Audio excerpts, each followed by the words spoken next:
Good morning students, आप सभी का स्वागत है आपके अपने YouTube channel maths for you academy में। आज हम आपके लिए लेके आए हैं आज यहाँ पर 9th क्लास की गणित विषय की वर्कशीट नंबर 66, तिथि 11 दिसंबर 2020।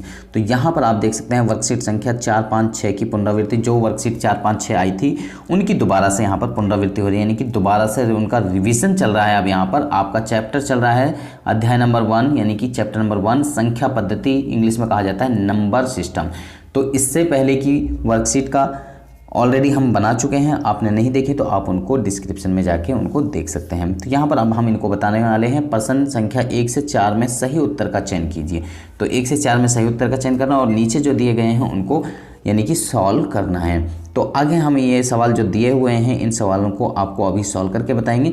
तो आपको यहाँ पर कोविड के संदर्भ में मैसेज दिया जा रहा है, कैब मैसेज जिसे कहा जा रहा है। तो maintaining physical distance of 6 feet और 2 यार्ड, यानी कि 6 फीट की दूरी या 2 गज की दूरी आप अपने बीच में डिस्टेंस बनाए रखिए। तो चलिए हम पहले सवाल की तरफ चलते हैं। किस तरीके से पहला सवाल हमसे दिया गया है और क्या कहा गया है, किस तरीके से इसको सॉल्व करना है। तो पहला सवाल है निम्न में से कौन सबसे बड़ा है। तो यहाँ पर 4 संख्या आपको दी गई है, इनमें से कौन सी संख्या आपको बतानी है कि संख्या कौन सी बड़ी है। अगर 4 की पावर 2 का आप करते हैं तो इसका मतलब होता है 16। यहाँ 16 की पावर 3/2 है, इसका मतलब 4 की पावर 2 और 3/2 इसको लिख सकते हैं। 2 से 2 कैंसिल हो जाएगा, यानी कि 4 की पावर 3 बचेगा, इसका मतलब यानी कि 64 हो जाएगा। इसी तरीके से इसको करके देखेंगे। 1/64 का मीन्स यहाँ पर ये दिया हुआ है माइनस के 1/3 और 64 को हम पावर में कन्वर्ट कर सकते हैं 4/3। यहाँ पर देखिए ये अपॉन में था, जैसे ही हम उसको ऊपर ले गए तो यहाँ जो पावर माइनस में थी तो वो यहाँ पर क्या हो जाएगी, प्लस में हो जाएगी। तो इसको 64 को 4 की पावर 3 लिख सकते हैं और यहाँ 1/3 है, 3 से 3 कैंसिल, तो 4 की पावर 1 बचा, 4 की पावर 1 का मीन्स 4। तो अब यहाँ पर ये 4 बचा। आगे इसी तरीके से डी, यहाँ 256 की पावर माइनस के 1/4 है, तो इसको भी 4 की पावर 4 में कन्वर्ट कर सकते हैं।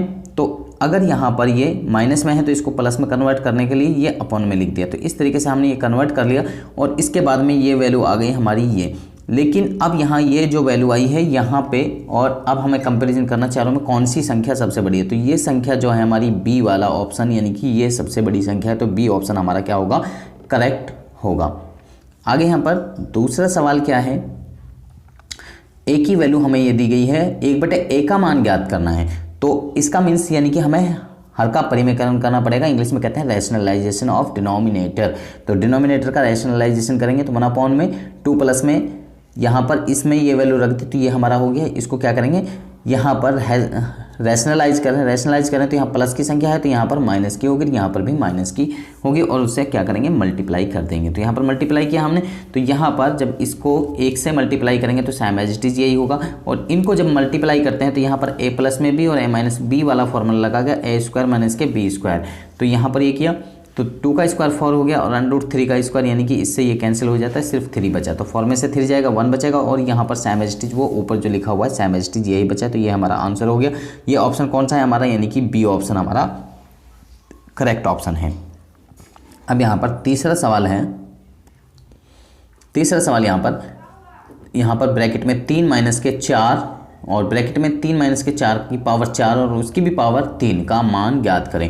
तो इनमें से कौन सा होगा, 3 माइनस के 4 और 3 माइनस के 4 की पावर 4। तो यहाँ पर अगर आप इसमें से इसको माइनस करते हैं तो 1 आता है माइनस का, और माइनस के 1 की पावर अगर आप 4 करते हैं, माइनस के 1 की पावर अगर आप 4 करते हैं तो इसका मतलब होता है 1। तो यहाँ पर 1 हो गया, 1 को 4 से मल्टीप्लाई करेंगे 4 ही होगा और 4 में से 3 को घटाएंगे फिर -1 होगा। और यहाँ पर जो ऊपर सबसे ब्रैकेट सबसे टॉप में है तो वो ब्रैकेट यहाँ पर अब हम ओपन करेंगे तो माइनस के 1 की पावर 3 करेंगे तो इसका मतलब यानी कि -1 ही आएगा। तो यानी कि इसका मतलब होता है -1 इंटू के -1 इंटू के -1। इनको मल्टीप्लाई करेंगे प्लस का 1 हो जाएगा और इंटू में -1 मल्टीप्लाई करेंगे तो इसका मतलब यानी कि ये -1 ही होगा। तो इस तरीके से यहाँ पर ये -1 आ रहा है। तो यहाँ ऑप्शन कौन सा है हमारा, बी ऑप्शन यहाँ पर करेक्ट ऑप्शन हमारा है। अब हम चलते हैं चौथे सवाल की तरफ। चौथे सवाल में क्या कहा है, यहाँ पर 4th क्वेश्चन है, निम्नलिखित में से कौन a के बराबर है। तो a के बराबर यहाँ पर सी ऑप्शन है। यहाँ पर आप देख सकते हैं a की पावर 3 और 1/2 इंटू के 2/3। तो इसके मतलब यानी कि जो पावर्स इस तरीके से हैं तो उनको क्या लिख सकते हैं, यानी कि मल्टीप्लाई में हम लिख सकते हैं। और यहाँ पर हमने काट दिया है, 3 से 3 को काट दिया और 2 से 2 को काट दिया, बचा a की पावर 1। a की पावर 1 का मीन्स a। तो हमारा ये करेक्ट आंसर है। बाकी को आप देख सकते हैं कि किस तरीके से करना है। आगे यहाँ पर आपको 5th सवाल, क्वेश्चन नंबर 5 का फर्स्ट सवाल दिया गया है कि ये संख्या दी गई है और ये संख्या आपको दी गई है, इनको क्या करना है, जोड़ना है। तो हमने सबसे पहले 125 के फैक्टर किए, फैक्टर करने के बाद में ये हमारा हो गया 5 अंडरूट में 5, हम इसको लिख सकते हैं। जमा के 2 अंडरूट में यहाँ 27 है तो इसको 2 गुणा के 3 अंडरूट में 3 लिखा जा सकता है। तो इसका मतलब यानी कि 2 3 6 अंडरूट में 3। तो इस संख्या को सबसे पहले हमने यानी कि इसको अंडरूट में कन्वर्ट किया है। तो यहाँ पर ये 5 अंडरूट में 5 जमा के 6 अंडरूट में 3 हो गया। अब इसमें से इस संख्या को माइनस करना था, इसके ऑलरेडी फैक्टर्स करे हुए हैं तो इस तरीके से हमने इसको यहाँ पर लिखा। इसके अपॉन में यहाँ पर ये हमने यहाँ इसके नीचे बिल्कुल जस्ट नीचे हमने लिखा और अब हम इनको माइनस करते हैं, जैसे ऑलरेडी हम यानी कि नंबर्स को माइनस करते हैं। तो यहाँ पर अगर इनको माइनस करते हैं, ये प्लस का है और ये संख्या माइनस की, दोनों संख्या सेम है लेकिन प्लस माइनस का अंतर है तो ये दोनों के दोनों क्या हो जाएंगे, कट जाएंगे। अब यहाँ 6 है और यहाँ 1 कुछ भी नहीं है तो यहाँ 1 होगा। तो 6 में से 1 गया तो कितने बचे, 5 बचे। 6 के सामने साइन किसका है, प्लस का, तो यहाँ पर ये प्लस का यानी कि ये प्लस का साइन है तो इसलिए यहाँ पर प्लस का साइन क्या है, लिखा नहीं जाता है। ये समझ में आ गई भैया आपको। तो इस तरीके से इस सवाल को कर सकते हैं। तो ये इनका सम आया हमारा 5 अंडरूट में 3। अब दूसरे सवाल की तरफ चलते हैं। दूसरा सवाल क्या है हमारा, तो यहाँ पर इसको रिमूव कर देते हैं। तो दूसरा सवाल है हमारा यहाँ पर अंडरूट में 7 माइनस के अंडरूट 11 और इसमें इस संख्या को जोड़ना है। तो देखो जहाँ पर जो संख्या सेम आ रही है उसको उसी के नीचे यहाँ पर लिखना है। तो इसके नीचे ये संख्या लिखी जाएगी, बाकी इधर उधर जो भी हैं वो अलग लिखी जाएंगी। तो यहाँ पर अंडरूट में 7 और अंडरूट 11 यहाँ पर सेम एज इट इज है तो हमने ऊपर वाला ये जो ये है ये हमने यहाँ पर कॉपी कर दिया। फिर इसको जब लिखेंगे तो अंडरूट 11 इसके नीचे लिखना पड़ेगा और ये जो है ये भी यहाँ पर अंडरूट 5 यहाँ और अंडरूट 13 हम यहाँ पर लिखेंगे। अंडरूट 5 ही रहेगा और अंडरूट 7 अपनी जगह अंडरूट 7 ही रहेगा। ये दोनों माइनस के हैं तो जुड़ जाएंगे, क्या हो जाएंगे, जुड़ जाएंगे, जोड़े जाएंगे। तो माइनस का 1 और माइनस के 1 यानी कि माइनस के 2 हो गए और अंडरूट में 11 अंदर रहेगा, यानी कि इनके बाहर जो नंबर होगा वो ही जोड़ा जाता है और अंडरूट वाला number same as it is लिखा जाता है। तो अंडरूट 13 यहाँ पर सेम एज इट इज रहेगा। तीसरा सवाल है हमारा, तीसरा सवाल गुणा करिए। 2 अंडरूट में 2 और 5 अंडरूट में 2 को गुणा करनी है। तो 2 अंडरूट में 2 और 5 अंडरूट में 2, तो यहाँ पर 2 और 5 जो पूर्ण संख्या है वो हमने पहले लिख ली, यानी कि जो कंप्लीट नंबर है वो पहले लिख लिया। अंडरूट 2 की अगर गुणा करते हैं 2 होता है और इनकी गुणा करते हैं तो ये 10 होता है। 2 की 5 गुणा करेंगे 10, 10 की 2 की गुणा करती कितना हो गया, 20 हमारा आंसर हो गया। तो इस तरीके से हम इन सवालों को ईजिली सॉल्व कर सकते हैं। अगला सवाल है फोर्थ सवाल है गुणा कीजिए। तो यहाँ पर ये संख्या दी गई है, इसको गुणा करना है। तो कैसे करना है तो मैं आगे यहाँ पर आपको दिखा रहा हूँ। तो यहाँ पर ये संख्या है माइनस के 3 प्लस में अंडरूट 5, इसको 3 से गुणा करना है। तो 3 की सबसे पहले इस 3 की गुणा करेंगे, 3 की गुणा करें 9 हो गया और यहाँ पर माइनस कर, यहाँ प्लस का साइन है तो माइनस का साइन आएगा। तो यहाँ पर 3 की और अंडरूट 5 और अंडरूट यहाँ 3 की गुणा करेंगे तो 3 अंडरूट में 5 होगा हमारा। तो माइनस के 9 जमा के 3 अंडरूट में 5 हमारा ये जो होगा ये हमारा आंसर हो जाएगा। तो इस तरीके से हम इसको सॉल्व कर सकते हैं। आगे 5th सवाल है। 5th सवाल क्या कहा गया है आपसे कि यहाँ कहा जा रहा है कि 7 अंडरूट में 5 भाग करना है माइनस के 14 अंडरूट में 125 से। तो यहाँ पर 7 अंडरूट में 5 और इसको हम अपॉन में यहाँ पर लिख सकते हैं। तो यहाँ पर अपॉन में हम लिख दिया माइनस के 14 अंडरूट में 125। तो 7 अंडरूट में 5 सेम एज इट इज लिखा। अब यहाँ पर 125 को हम लिख सकते हैं 5 अंडरूट में 5, जो मैंने ऑलरेडी आपको पहले भी बताया है। तो इसको 5 अंडरूट में 5 हमने लिख दिया। तो 5 अंडरूट में 5 लिखा तो यहाँ पर अंडरूट 5 से अंडरूट 5 जो है कैंसिल हो गया। तो यहाँ पर ऊपर 7 बचा और यहाँ पर 5 और 14 बच गया।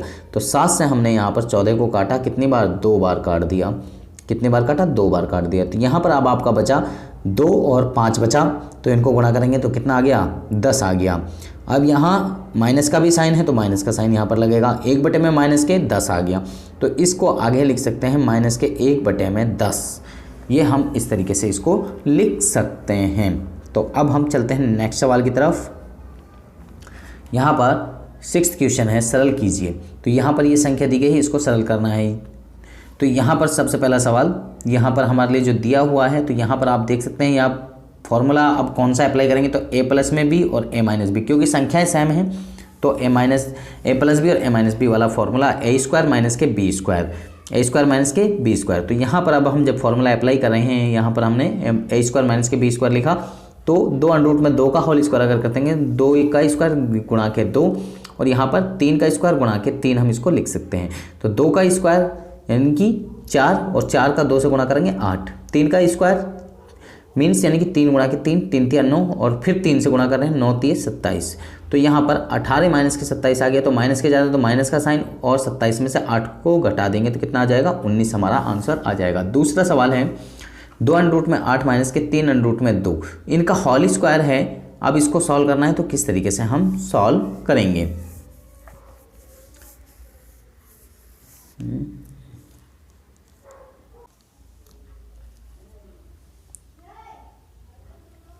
तो आगे यहाँ पर दूसरा सवाल है 2 अंडर रूट में 8 माइनस के 3 अंडर रूट में 2 का होल स्क्वायर। तो यहाँ पर हम इसको सबसे पहले हमने यहाँ पर इसके फैक्टर कर लिए, तो इसको 2 गुणा के 2 अंडर रूट में 2 लिख सकते हैं और यहाँ पर सेम एज इट इज हमने ये लिखा और इनका होल स्क्वायर है वो रहने दिया। तो यहाँ पर 2 गुणा के 2 यानी कि 4 अंडर रूट में 2 माइनस के 3 अंडर रूट में 2 है। यहाँ पर अंडर रूट 2 सेम है, तो क्या करेंगे यहाँ पर 4 में से 3 को घटाएंगे तो 1 अंडर रूट में 2 आ जाता है और उसका होल स्क्वायर। या तो स्क्वायर को यहीं से इस अंडर रूट से काट दीजिए, या फिर आप इसको अंडर रूट 2 का मीन्स होता है कि अंडर रूट 2 गुणा के अंडर रूट 2 यानी कि स्क्वायर है लिखा हुआ, तो इसका मीन्स है कि यानी कि 2 बार मल्टीप्लाई हो रहा है। तो मल्टीप्लाई करा तो ये हमारा कितना आ गया 2 हमारा आंसर आ गया। अब हम चलते हैं तीसरे सवाल की तरफ। तीसरा सवाल किस तरीके से सॉल्व करना है, तो यहाँ अंडर रूट में 7 जमा के अंडर रूट 6 का होल स्क्वायर है। तो यहाँ पर आप फॉर्मूला लगा सकते हैं ए प्लस बी का होल स्क्वायर वाला फॉर्मूला यहाँ पर आप लगा सकते हैं। तो ए का स्क्वायर जमा के बी का स्क्वायर जमा के 2 इंटू के ए इंटू बी, तो हम ये फॉर्मूला लगाते हैं। तो यहाँ पर इसके अनुसार हमने क्या है वैल्यू जो पुट करी, तो ए हमने ये माना, बी हमने ये माना। तो ए का स्क्वायर यानी कि अंडर रूट 7 का स्क्वायर जमा के बी यानी कि हमारा अंडर रूट 6 का स्क्वायर प्लस में 2 इंटू के अंडर रूट 7 इंटू के अंडर रूट 6। तो यहाँ पर अंडर रूट से ये स्क्वायर जो होगा कैंसिल हो जाएगा, इसमें भी ये कैंसिल हो जाएगा। तो यहाँ पर 7 और 6 बच जाएंगे और यहाँ पर 2 ये रहेगा और 7 और 6 की मल्टीप्लाई कर देंगे और ये अंडर रूट में ही आएगा 42। तो 7 और 6 को जोड़ दिया 13 हो गया, 2 अंडर रूट में 42। तो ये हमारा आंसर आ गया। चौथा सवाल है 6 अंडर रूट में 2 ब्रैकेट में 2 जमा के अंडर रूट 3। यहाँ पर आप देख सकते हैं सब नंबर्स अलग अलग हैं, तो यहाँ पर हम इस तरीके से इस सवाल को कर सकते हैं। तो 6 यहीं पर रहेगा, यहाँ पर 6 और इस 6 के साथ में ये पूरा नंबर यानी कि पूरा जो दूसरी संख्या है वो पूरी की पूरी ब्रैकेट में लिखी। इसका मीन्स ये यानी कि 6 सबसे पहले इससे मल्टीप्लाई होगा पूरे के पूरे से, फिर ये 2 इन पूरे से मल्टीप्लाई होगा। तो 6 से सबसे पहले इसको मल्टीप्लाई करेंगे, तो यहाँ पर ब्रैकेट हमने लगाए और यहाँ 6 मल्टीप्लाई में लिख दिया। इसी तरीके से अब यहाँ पर माइनस का साइन है तो माइनस का साइन यहाँ पर आएगा और अंडर रूट में 2 और यहाँ 2 जमा के अंडर रूट 3 ये ब्रैकेट के अंदर होगा। तो यहाँ पर अब हम इसको मल्टीप्लाई करेंगे, 6 की 2 की मल्टीप्लाई करेंगे 12 हो गया, 6 की अंडर रूट 3 की मल्टीप्लाई करेंगे 6 अंडर रूट में 3 होगा। अंडर रूट 2 की और 2 की मल्टीप्लाई करते हैं तो माइनस के 2 अंडर रूट 2 हो जाएगा और माइनस अंडर रूट 2 की और अंडर रूट 3 की मल्टीप्लाई करें तो माइनस के अंडर रूट 6 हो जाएगा। तो ये इस तरीके से हम इनको मल्टीप्लाई करके आंसर निकाल सकते हैं। तो ये जो सवाल हैं तो वो इस तरीके से इजीली सॉल्व आप कर सकते हैं। तो नेक्स्ट सवाल आपको 7 नंबर सवाल x का मान ज्ञात कीजिए। तो अंडर रूट में 3 और रेज्ड पावर x और उस इक्वल टू में 3 रेज्ड पावर 7 के ये इक्वल है। तो सबसे पहले यहाँ पर हमें इसको 3 में कन्वर्ट करना है, 3 रेज्ड पावर में 3 और यहाँ पर अंडर रूट 3 को हम लिख सकते हैं 3 रेज्ड पावर 1 में 2 और होल रेज्ड पावर x है ही, तो यहाँ पर इक्वल टू 3 रेज्ड पावर 7। अब यहाँ पर इसको जब ब्रैकेट में जो ये स्क्वायर्स हैं इनको मल्टीप्लाई करेंगे तो 3 इक्वल टू x बाई में 2 लिखा जाएगा इक्वल टू 3 रेज्ड पावर 7। अब यहाँ पर आप देख सकते हैं 3 यानी कि बेस सेम है तो पावर्स क्या होती हैं इक्वल होती हैं। जब बेस सेम होते हैं तो पावर्स क्या होती हैं इक्वल होती हैं, बराबर होती हैं। जब जो आधार है वो बराबर है तो जो पावर होंगी वो भी क्या होंगी, जो उनकी घात होंगी वो भी बराबर होंगी। तो यहाँ पर घात यानी कि x बटे में 2 बराबर 7 ये बराबर है, तो इसलिए x यहीं पर जाएगा रहेगा और 2 को दूसरी साइड में लेके जाएंगे तो ये मल्टीप्लाई हो जाएगा 7 दूनी 14। तो x की पावर कितनी हो गई 14 हमारा आंसर हो गया। तो इस तरीके के जितने भी सवाल हैं आप उनको इजीली सॉल्व कर सकते हैं। तो मुझे लगता है कि ये वर्कशीट सभी बच्चों को समझ में आ गया है। अगर आपको समझ में आ गया तो आप हमारी वीडियो को लाइक करें, शेयर करें, कमेंट करें और इसके साथ में अगर आप अभी तक हमारे चैनल पर नए हैं तो आप हमारे चैनल को सब्सक्राइब कीजिए और इसके साथ में बेल आइकन को जरूर प्रेस करें ताकि आपको आने वाली हर वर्कशीट की अपडेशन साथ में मिलती रहे। तो आप बच्चे हमारे साथ में बन रहे हैं हमारी नेक्स्ट वीडियो का। आप सब बच्चों का इस वीडियो को देखने के लिए धन्यवाद।